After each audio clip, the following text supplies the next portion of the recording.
पढ़ई तुहर द्वार के अंतर्गत वर्चुअल क्लास में आपका स्वागत है। कक्षा 12वीं की ठोस अवस्थाएं भाग 1 टॉपिक आज प्रस्तुत है। सबसे पहले हम ठोसों के बारे में अध्ययन करेंगे कि ठोस होता क्या चीज़ है। उससे पहले हम ये देख लेते हैं कि द्रव्य की कितनी अवस्थाएं होती हैं। द्रव्य मुख्यतः 3 अवस्थाओं में पाया जाता है: ठोस, द्रव और गैस। ठोस के कण बहुत पास पास स्थित होते हैं क्योंकि उनके अणुओं के बीच का आकर्षण बल प्रबल होता है और इसी कारण ठोस कठोर भी होता है। द्रव के अणुओं के बीच का जो आकर्षण बल होता है ठोस की अपेक्षा कम होती है, इसलिए इनके अणु या अवयवी कण दूर दूर स्थित होते हैं, जिनके कारण द्रव जो है वो लिक्विड स्टेट में होता है और इनके अणुओं के बीच जो है वो प्रसार भी संभव हो पाता है। तीसरा, गैसीय अवस्था। गैस के अणुओं के बीच का आकर्षण बल और ही दुर्बल होता है, बहुत ही दुर्बल बल इनके मध्य पाया जाता है, जिसके कारण इनमें प्रसार बहुत ज़्यादा होता है।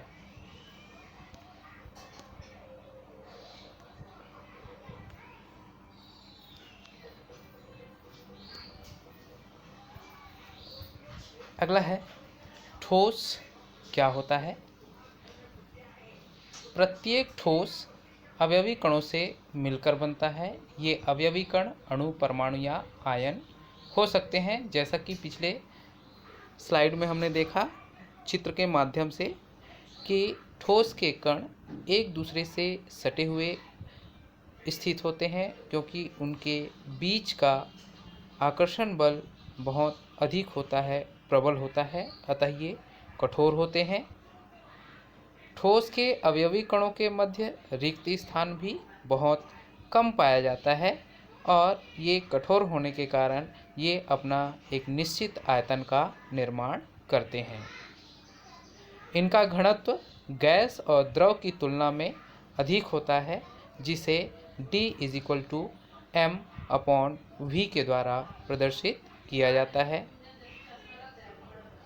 ये कठोर होते हैं, इसलिए इनका गलनांक प्रायः अधिक होता है और ये माध्य स्थिति के सापेक्ष दोलन भी करते हैं। अगला है ठोसों का प्रकार। ठोस मुख्यतः 2 प्रकार के होते हैं। पहला क्रिस्टलीय ठोस और दूसरा अक्रिस्टलीय ठोस। आइए क्रिस्टलीय और अक्रिस्टलीय ठोस को टेबल के माध्यम से समझने का प्रयास करते हैं। इस टेबल में क्रिस्टलीय और अक्रिस्टलीय ठोसों में पर्याप्त अंतर देखने को मिलेगा। इनके गुण, सबसे पहले अपन चलते हैं ज्यामितीय आकार पर। इनका ज्यामितीय आकार निश्चित होता है। कोई भी जो क्रिस्टलीय ठोस होते हैं उनका आकार निश्चित होता है, जबकि अक्रिस्टलीय ठोसों का ज्यामितीय आकार निश्चित नहीं होता है।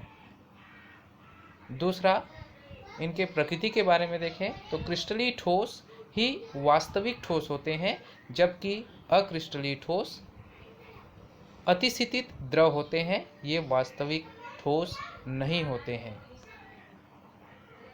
तीसरा है गलनांक के बारे में अगर हम देखें तो क्रिस्टलीय ठोसों का गलनांक निश्चित होता है, जबकि अक्रिस्टलीय ठोसों का गलनांक निश्चित नहीं होता है।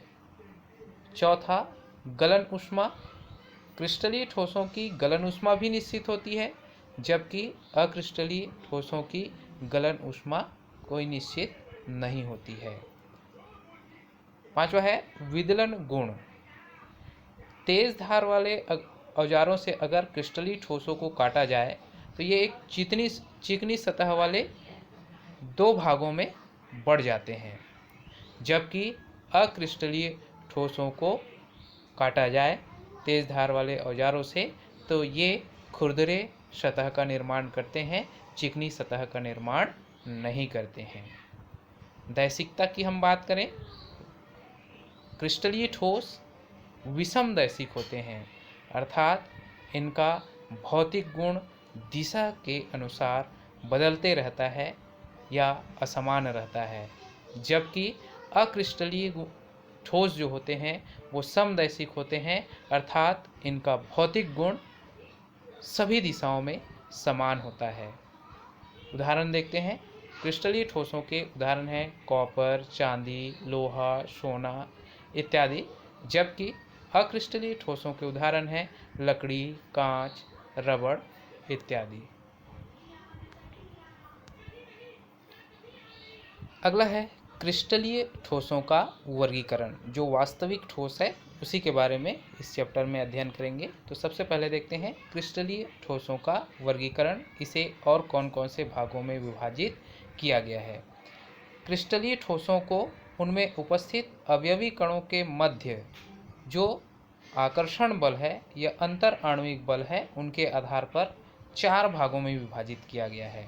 पहला है आणविक ठोस, दूसरा है आयनिक ठोस, तीसरा है धात्विक ठोस तथा चौथा है सहसंयोजक ठोस। सबसे पहले देखते हैं आणविक ठोस। वैसे क्रिस्टलीय ठोस जिनके अवयवी कण अणु होते हैं और उनके मध्य जो है आणविक बंध पाया जाता है, अणुओं के बीच जो आकर्षण बल होता है उन्हें आणविक बंध कहा जाता है। तो उनके मध्य, अणुओं के मध्य आणविक बंध पाया जाता है, तो इस प्रकार के ठोस को आणविक ठोस कहेंगे। जो अणु, सीधा सा मतलब है जो अणुओं से मिलकर बना हुआ है और जिनके मध्य आणविक बल पाया जाता है उन्हें आणविक ठोस कहा जाता है। इन्हें पुनः 3 भागों में बांटा गया है, अध्रुवीय आणविक ठोस, ध्रुवीय आणविक ठोस और हाइड्रोजन आबंधित आणविक ठोस। दूसरा है आयनिक ठोस।